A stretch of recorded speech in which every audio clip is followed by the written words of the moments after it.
사도행전 1장 14절에 있는 말씀을 바탕으로 해서 전혀 기도에 힘쓰니라, 이 같은 제목으로 하나님의 말씀을 전하도록 하겠습니다. 사도행전은 누가 썼을까요? 누가가 썼습니다. 누가는 의사였습니다.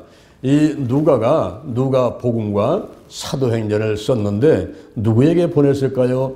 데오빌로 각하. 데오빌로 각하가 누군지는 알 수 없지만은 이 사람은 신앙을 가진 로마의 고위 관리였을 것이다 라고 추측을 하는 것입니다. 언제 썼을까요? AD 64년경에 쓰게 됐는데, 바울이 AD 66년경에 순교를 당했으니까 바울이 순교를 당하기 전에 기록이 됐다라고 볼 수가 있습니다. 그러면 사도행전을 쓴 목적은 무엇일까요? 그것은 그 당시에 이스라엘이 로마의 속국이었습니다. 로마의 지배 아래 있으면서 헬라 신비주의의 사고를 가진 각계각층의 사람들이 많이 있었어요. 그들한테 기독교를 변증하기 위해서 쓰게 됐고, 또 유대인들한테 기독교가 참 하나님을 믿는 종교다라는 것을 알리기 위해서 썼다라고 전해지고 있습니다. 이 사도행전의 내용은 전반부가 있고 후반부가 있는데, 전반부에는 베드로가 사도행전 1장부터 12장까지 활동하는 모습을 기록해 놓고 있고, 그리고 후반부에서는 사도행전 13장부터 28장까지 사도 바울이 활동하는 모습이 기록되어 있습니다. 이 사도행전이라는 명칭을 쓰고 있으면은 사실은 사도행전 전체라는 것은 성령의 활동의 역사였어요. 그래서 다른 말로 말하면 성령 행전이다 이렇게 말할 수 있다고 보고요. 또 저는 이 사도행전을 가만히 살펴보니까 기도 치유 사건들이 곳곳에서 많이 일어나고 있기 때문에 기도 치유 행전이다 이렇게 부르고 싶은 것입니다. 이번에 성지순례를 하면서 이 사도 바울의 발자취를 밟고 사도 요한의 발자취를 밟으면서, 야, 이것은 뭐 성령 행정이고 그리고 기도 치유의 행전이다 이렇게 느끼게 되었던 것입니다. 오늘 사도행전 1장에 먼저 말씀을 보게 되는데요, 사도행전 1장의 말씀은 그 주요 내용이 성령의 강림을, 성령의 임재를 받기 위해서 전혀 기도에 힘쓰는 내용으로 기록이 되어 있습니다. 그런데 부활하신 예수님께서 무리들에게 말씀하기를, 너희는 온 천하에 다니며 만민에게 복음을 전파하라. 너희는 가서 모든 족속으로 제자하라. 아버지와 아들과 성령의 이름으로 세례를 주고 내가 내게 분모를 가르쳐 지키게 하라고 이렇게 마지막 명령을 하셨는데, 그런데 제자들이 기도만 하고 있으면은 이거 좀 이상하지 않습니까? 라고 말하는 사람들이 있을 수가 있습니다. 그런데 여러분, 복음을 전하기 전에 성령의 권능 받아야 되고, 성령의 권능 받기 위해서는 먼저 해야 되는데 그것이 바로 기도라는 거죠. 우리가 달걀 신앙, 달걀 먹기에서 달걀의 노른자에 해당되는 것, 가장 먼저 할 일이 무엇일까? 그런 바로 기도구나 하는 것을 사도행전 1장에서도 다시 한번 확인해 볼 수가 있는 것입니다. 사도행전 1장의 내용을 세 가지 나누어서 함께 알아보면서 은혜를 받도록 하겠습니다. 첫째는 예수님의 당부의 말씀이 있었습니다. 예수님의 당부의 말씀을 기록하기 전에 먼저 이 누가는 사도 바울을 쫓아다니면서 옆에서 보고 들은 것, 그리고 누가복음에 예수님의 모든 행적을 이렇게 먼저 이야기를 하고 있습니다. 예수님께서 행하시고 가르치시기를 시작하셨다라고 소개를 하고 있는 것입니다. 누가복음에 보면은 예수님의 탄생 예고, 예수님의 탄생, 그리고 정결례, 예수님이 물속에 쑥 들었다는 세례를 받죠.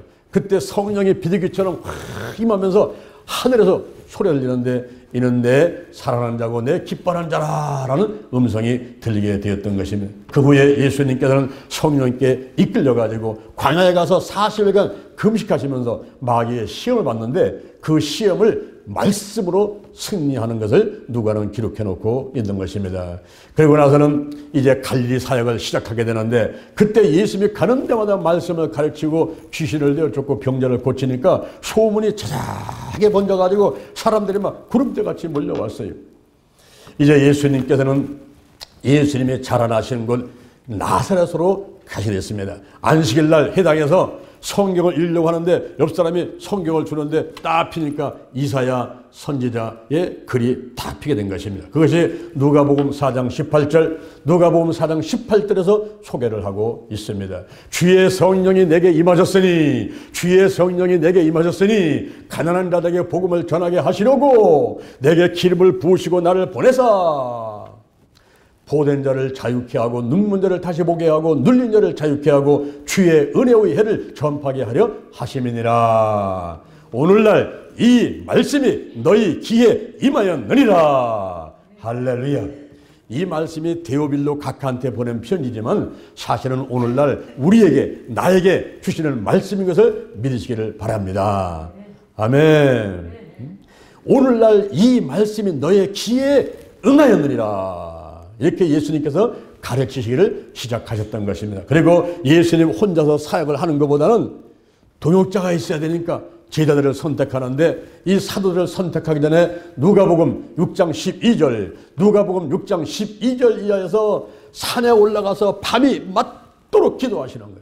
누구를 선택해서 12사도를 만들까? 밤이 맞도록 기도하시고 내려오셔가지고 자네 이리와, 자네 이리와, 자네 이리와 12명을 뽑아서 사도로 삼고 그들에게 성령으로 명하셨습니다.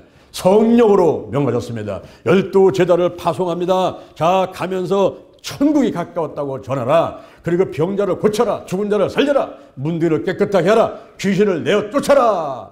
12제자를 파송하게 됩니다. 그리고 70인 제자를 둘씩 짝을 져가지고 각동 각처로 보내는 것입니다. 그들이 가서 하늘나라가 가까이 왔다고 전하고 병든 자를 고치고 귀신을 내어 쫓고 돌아와서 예수님께 보고를 하는 겁니다. 주여, 주의 이름으로 귀신들도 항복하더이다. 그래, 내가 봤지. 사단이 하늘로부터 번개처럼 떨어질 내가 보았느니라. 내가 너에게 뱀과 전갈을 밟으며 원수의 모든 능력을 제할 권세를 주었으니 너희를 패할 자가 결코 없으리라. 그러나 귀신이 항복하는 것을 기뻐하지 말고 너희의 이름이 하늘에 기록된 것으로 기뻐하라. 할렐루야. 할렐루야. 12제자를 파송하고 70제자를 파송하고 이것을 성령으로 명했어요. 예수님은 성령으로 잉태되시고 내려오셔가지고 침례 받으시고 올라올 때에 성령이 비리같이 임하시고, 그리고 40일간을 성령께 이끌려가지고 금식하면서 마귀 시험을 말씀으로 승리하고 성령이 역사하는 가운데 사역을 하시고 이제 12제자 70일자를 성령으로 명하셨습니다.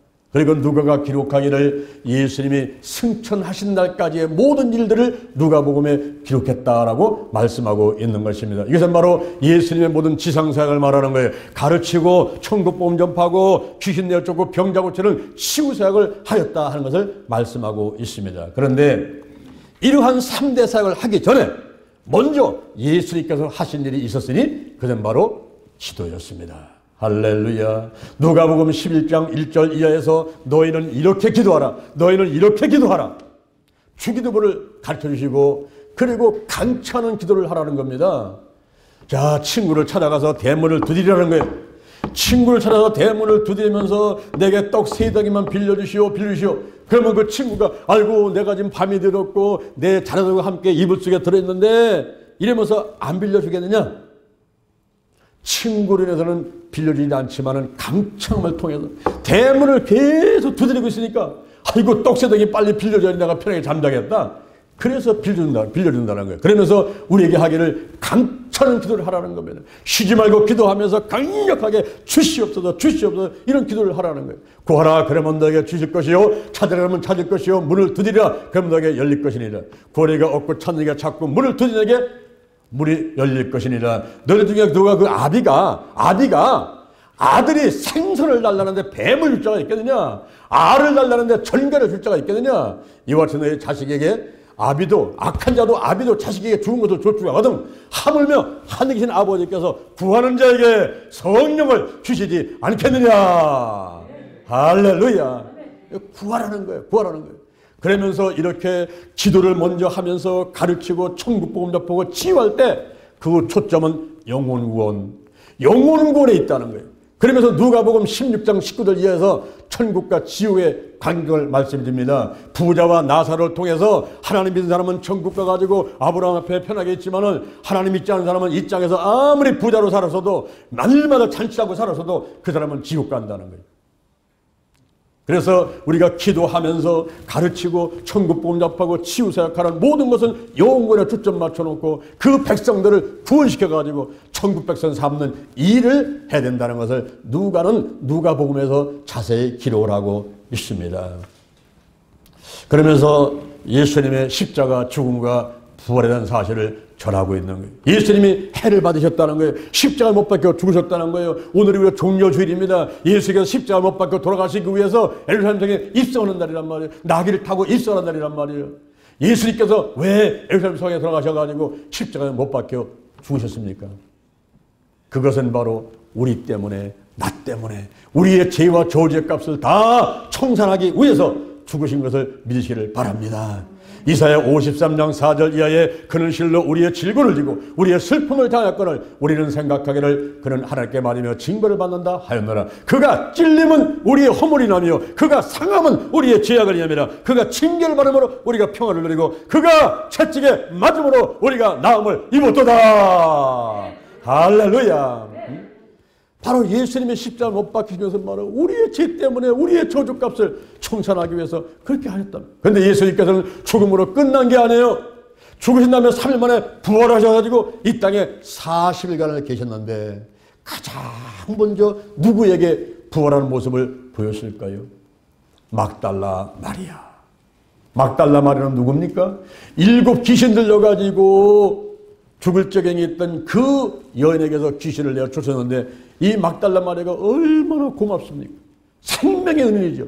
그래서 예수님을 십자가 못 박히는 그 현장까지, 그리고 무덤에 있는 예수님의 몸에다가 향유 발라드리려고 새벽같이 갔다가 거기서 부활하신 예수님을 먼저 만나게 되는 거예요. 그리고 예수의 어머니와 여자들 앞에 나타나시고 500여 형제 앞에, 엠마로 가는 2 제자 앞에, 그리고 가룟유다가 빠진 11명의 제자, 도마가 빠진 그 제자들 앞에 나타났다가 또 다음에 또 나타났다가, 그리고 베드로하고 제자들이 아이고 우리는 이제 가서 먹고 살기 위해서 고기 잡으러 가자 갈릴리 바다로 갔을 때에 그곳에 예수님께서 나타나셔가지고 하나님 나라의 일을 가르치고 새로운 소명 사명을 주게 되었던 것입니다. 이것을 바로 누가가 사도행전 1장에서 이렇게 기록을 해놓고 있는 것입니다.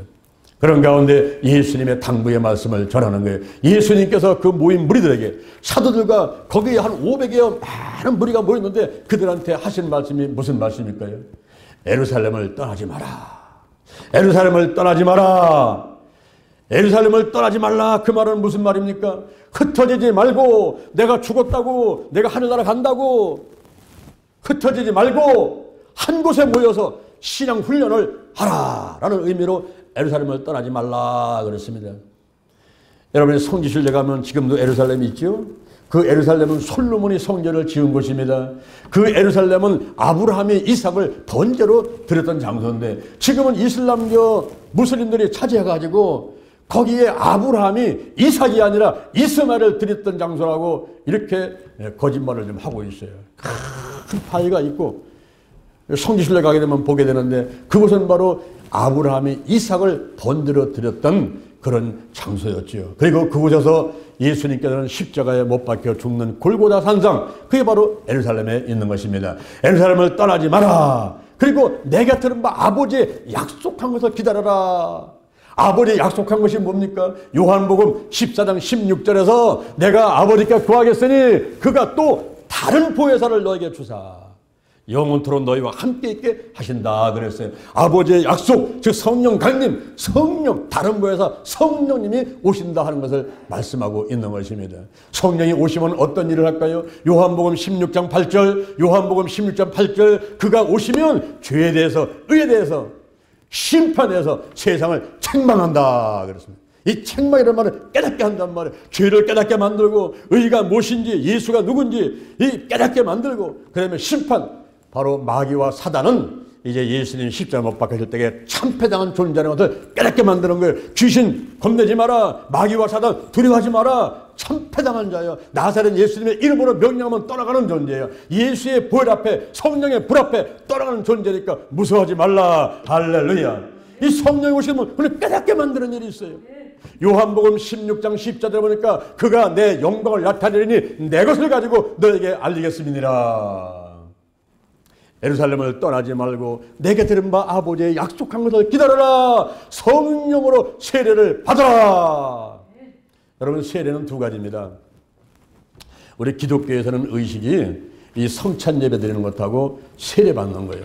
근데 그 세례가 두 가지인데 하나는 물세례, 또 하나는 성령세례가 있습니다. 물세례는 예수님같이 물속에 쑥 들어갔다 나오는 것입니다. 이것은 외적인 의식이고 자기가 의지 갖고 하는 거예요. 그런데 성령세례는 그렇지 않습니다. 성령세례는 내적인 의식인데 이것은 하나님의 전적인 은혜지 내가 성령 받고 싶다고 해가지고 임하는 것이 아니라 하나님께서 성령으로 인칩을 주기 위해서 갑자기 확 몰아치는 것.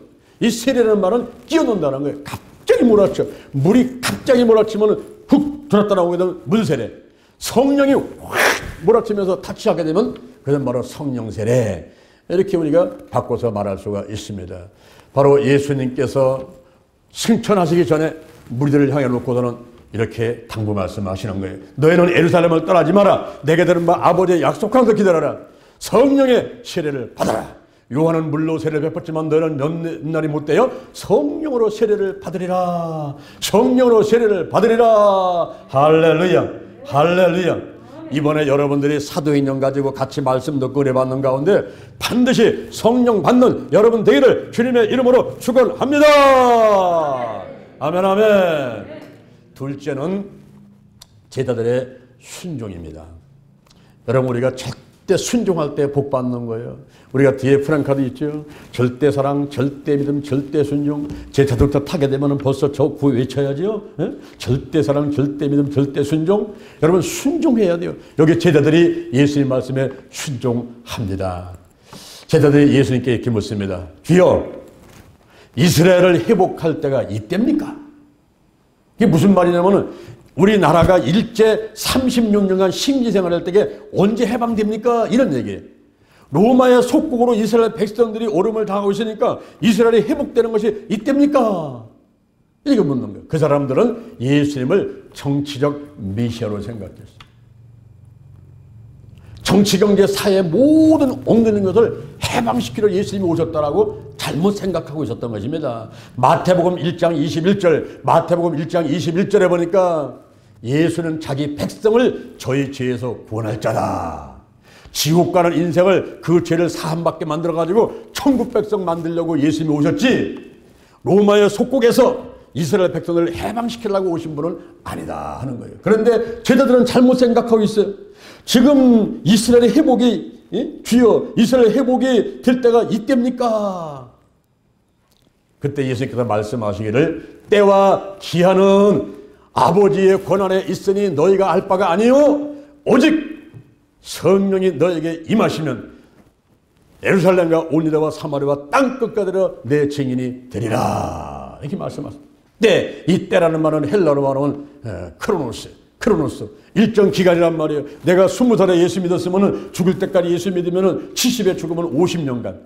그 50년이 때입니다. 크로노스라는 때예요. 내가 50에 예수 믿었으면 내가 만약 90에 죽었다면 그 40년 동안이 이 땅에서 거룩한 싸움을 하는 일정 기간입니다. 그런데 기한이라고 하는 말은 헬라어로 말하면 카이로스. 어떤 거 죽는 시점, 예수님 오는 시점, 그 시점, 그때를 말하는 것은 카이로스라고 말하는 겁니다.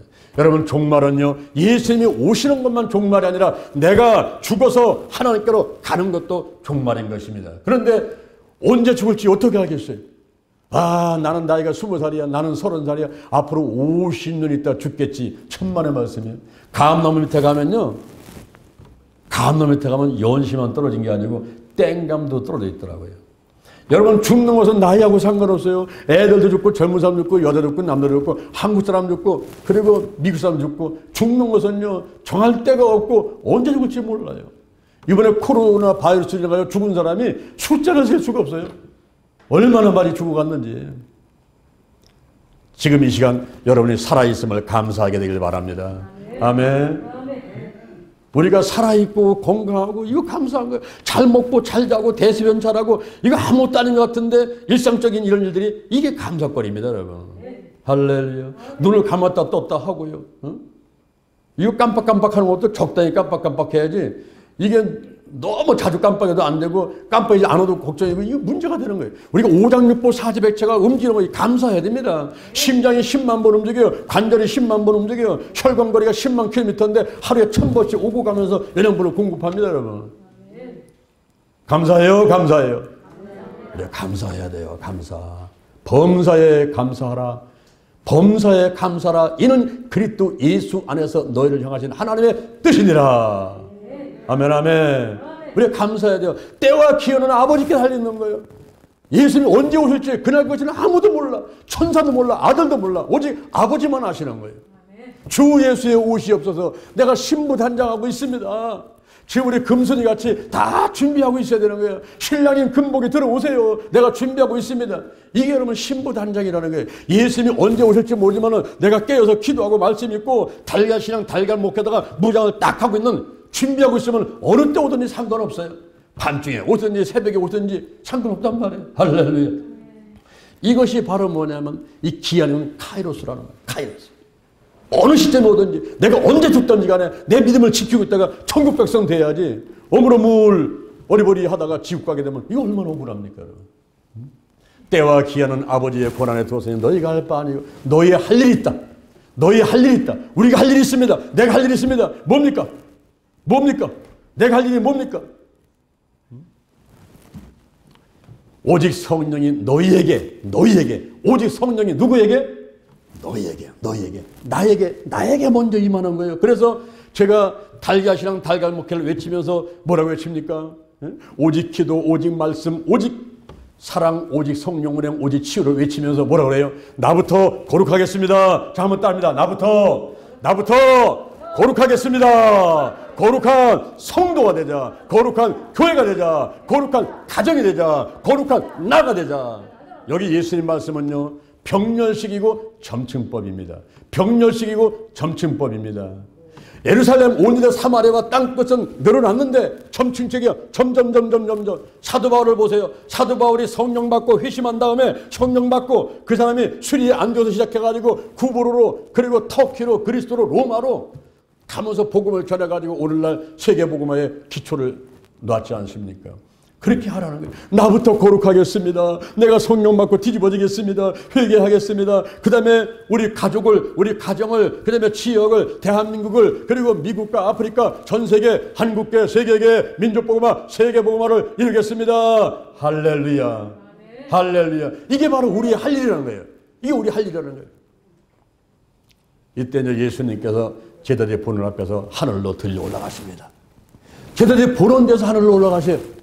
그런데 구름이 와가지고 와서 그 모습을 가려버렸습니다. 이 구름은 하나님의 임재와 하나님의 영광을 상징하는 거예요. 모세가 시내산에 올라갔을 때 구름이 확 우리 기도처 아카데미에서 한번 백두산 갔거든요. 백두산 왜 갔을까요?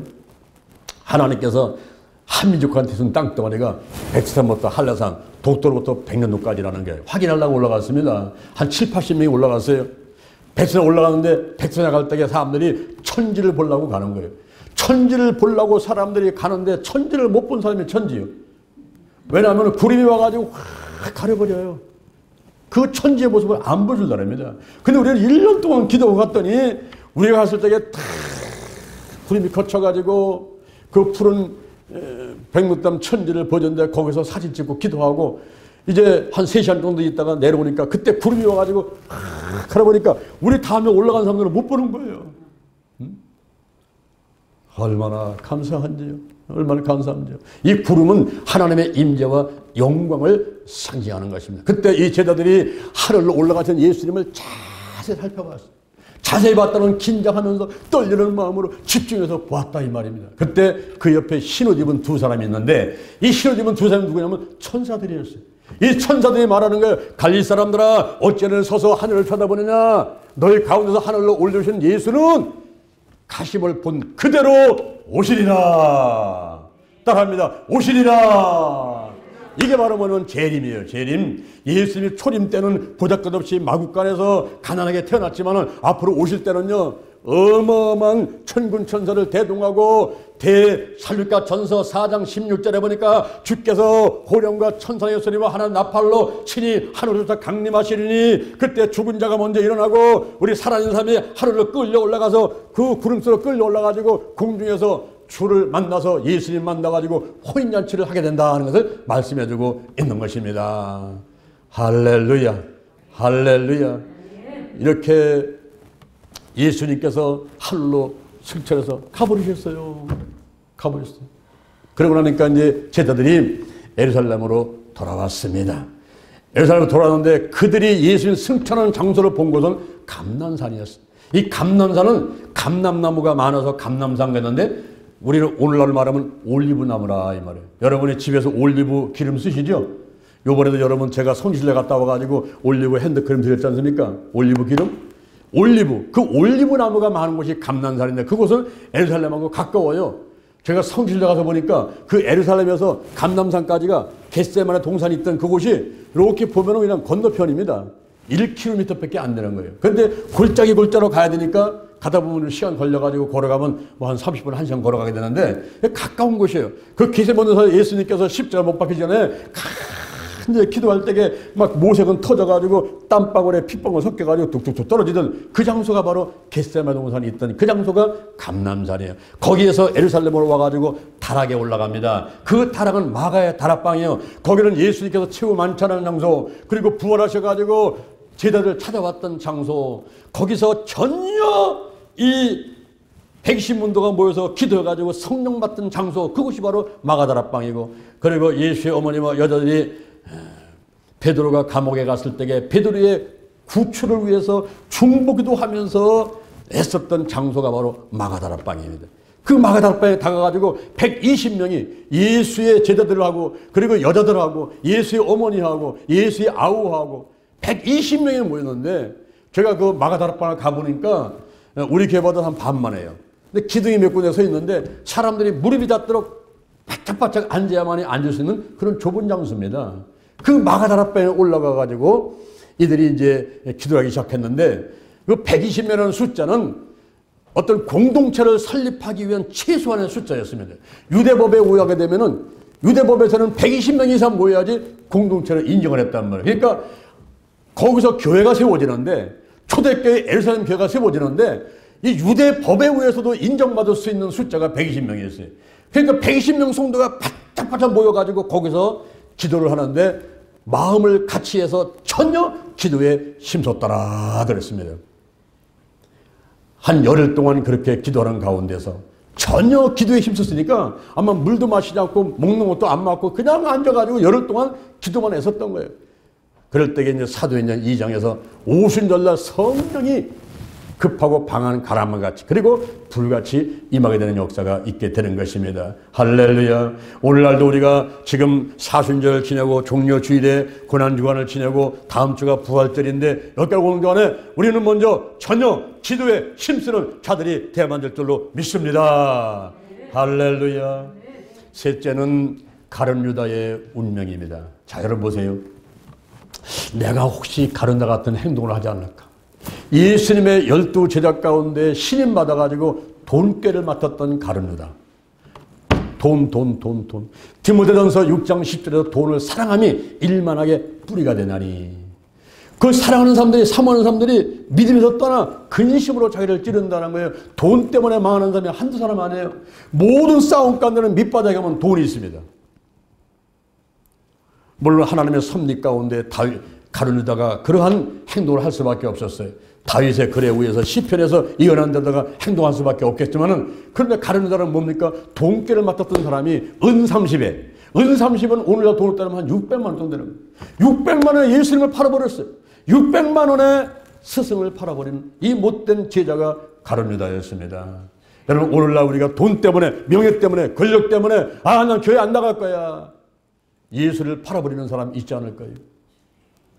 그 무엇과도 바꿀 수 없는 소중한 분이 보배가 예수님이신 것을 믿으시기를 바랍니다. 그는 길이고 진리고 생명이요. 그분만 모시면 사망의 오해쌈을 당해도 쌓이지 않아요. 답답한 자가도 낙심하지 않아요. 핍박을 받아도 버림받지 않아요. 꼿꼿함을 당해도 망하지 않아요. 무명한 자 같지만 유명한 자고, 근심한 자 같지만 항상 기뻐하고, 죽은 자 같지만 바로 다시 살고, 징계를 받는 자 같지만 죽임을 보지 않아요. 가난한 자 같지만 많은 사람을 부유하게 하고, 아무것도 없는 자 같으나 모든 것을 가진 자가 되는 것입니다. 할렐루야. 근데 그 예수를 배반해요. 그거 600만 원에 돈 몇 푼 된다고 그것 때문에 예수님을 팔아버립니까? 이 못된 사람아. 결국은 가르누다가 후회를 하고 그 돈 갖다가 집어던지고 그리고 자살을 했는데, 오늘 사도행전 1장에 보니까 배가 터져 창자가 나와가지고 죽었다. 그래서 비참한 치유를 했고, 그 가르누다는 제고소로 간나이다. 제고소로 간나이다. 어디요? 지옥에 갔다 이 말이에요. 지옥 갔다. 돈 600만 원 쓰지도 못해서 도로 갖다 집어 던지고 그리고 자살해가. 이 얼마나 불쌍한 사람입니까? 오늘날도 열심히 하나님 따라다니다가 끝까지 믿음 지키지 못하고, 어떤 때는 돈 때문에, 어떤 때는 명예 때문에, 어떤 때는 권력 때문에, 어떤 때는 출세 때문에, 어떤 때는 아파트, 자동차, 어떤 때는 아내, 남편, 사람 때문에 이 믿음을 저버리고 결국은 지옥으로 가는 사람이 있다는 얼마나 불쌍한 존재일까요? 자, 한 명이 없어졌어요. 12명 가운데 한 명이 없어졌어요. 한 명을 채우려고 두 사람을 추천했는데, 그때 두 사람 가운데 한 명을 결정하는데 제비를 뽑는 겁니다. 근데 여러분 보세요. 달걀이랑 달걀 먹고서 가장 먼저 할 일이 뭐라 그랬어요? 달걀의 노른자 해당되는 게 뭡니까? 오직 기도. 12사도를 뽑을 때 예수님이 밤이 맞도록 기도하고 12사도를 뽑았듯이 여기에 제자들이 한 명을 보충시키는데, 오늘날 보면 보궐선거예요. 보궐선거. 한 명을 보충시키는데 이들이 먼저 기도를 했습니다. 기도하고 제비를 뽑아서 정한 사람이 마띠아라는 사람을 정해서 12제자 가운데 사도로 삼게 되는 것입니다. 할렐루야. 오늘 우리가 성찬 예배를 드리면서 제가 사도행전 1장 가지고 말씀을 나눴습니다. 예수님의 당부된 말씀이 있었고, 그리고 제자들의 순종이 있었고, 또한 가룟유다의 운명, 이 세 가지 나눠서 말씀을 드렸는데, 이 말씀 붙들고 여러분의 사도행전 1장을 또 다시 한번 읽어보시면서 많은 은혜와 축복을 받는 여러분 되기를 주님의 이름으로 축원을 드립니다. 축원드립니다. 할렐루야. 자, 여러분의 가슴에 손을 한번 얹어보세요. 오늘 우리가 성찬할 때, 떡을 떼고 포도를 마실 때에 여러분이 마음으로 믿고 입으로 신한 사람은 누구나가 이 떡을 떼고 포도를 마실 수가 있습니다. 저희 기도를 따라하시기 바랍니다. 하나님 아버지, 저는 죄인입니다. 어디에서 와서 무엇 때문에 살며 어디로 가는지 알지 못하고 방황했습니다. 지금 목사님 말씀 듣고 믿음으로 가슴에 손을 얹었습니다. 십자가 보혈로 저를 씻어주시옵소서. 저를 위하여 죽으시고 저를 위하여 부활하신 예수님을 제 구주로 모셔드립니다. 지금부터 천국 갈 때까지 저를 인도하여 주시옵소서. 저를 구원해 주시니 감사합니다. 예수님 안에서 완전히 치유를 받아 새 사람으로 살게 하여 주옵소서. 예수님의 이름으로 가족에게, 이웃으로, 한국으로 넘쳐 흐르시고 세계로 넘쳐 흐르소서. 생각나고 가르쳐 주시고 그리고 인도하시고 운행하여 주옵소서. 영적으로, 건강으로, 가정의 일꾼의 물질의 축복을 내려주시고 나의 지경을 넓혀주시고 주의 손으로 나를 도와주셔서 환난이 없도록 함께하여 주옵소서. 영권, 인권, 물권, 영역, 치료, 도덕력, 정직, 성실, 근면, 충성, 운유, 겸손, 인내, 감사로 무장했습니다. 나세란 예수님의 이름으로 면하니 마귀와 사단, 악한 년들 다 드러나고 떠나갈지어다. 죽음의 영, 무상의 영, 거짓의 영, 음란의 영, 미움의 영, 욕심의 영, 교만의 영, 의심의 영, 가난과 저주와 실패와 질병의 영들이 다 드러나고 떠나갈지어다. 근심, 의심, 욕심, 염려가 떠나가고 신뿌리, 나쁜 습관들, 부정적인 감정들, 영혼용 환경의 모든 질병들이 다 치유받게 될지어다. 오늘이 현재입니다. 오늘이 내 인생의 절반입니다. 오늘이 내 인생의 가장 젊은 날입니다. 오늘부터 시작하여 여호와 하나님께서 나를 한국과 세계에서 크게 쓸 것이며 나와 함께 하십니다. 만군의 여호와 하나님이 함께 하시니 내가 점점 강성하여 가니라. 오늘이 현재, 오늘이 선물이다. 오늘 예배드리고 오늘 은혜 받고 오늘 기도하고 오늘 치유받고 오늘 전도하고 오늘 생명 살리고 오늘 교회 부흥시키고 오늘 하나님의 뜻에 절대 순종하자. 나부터 거룩하겠습니다. 거룩한 성도, 거룩한 교회, 거룩한 가정, 거룩한 나라가 되자. 좋은 일이 일어났습니다. 기도치유의 기적이 일어났습니다. 아멘, 아멘. 예수님의 이름으로 기도드립니다.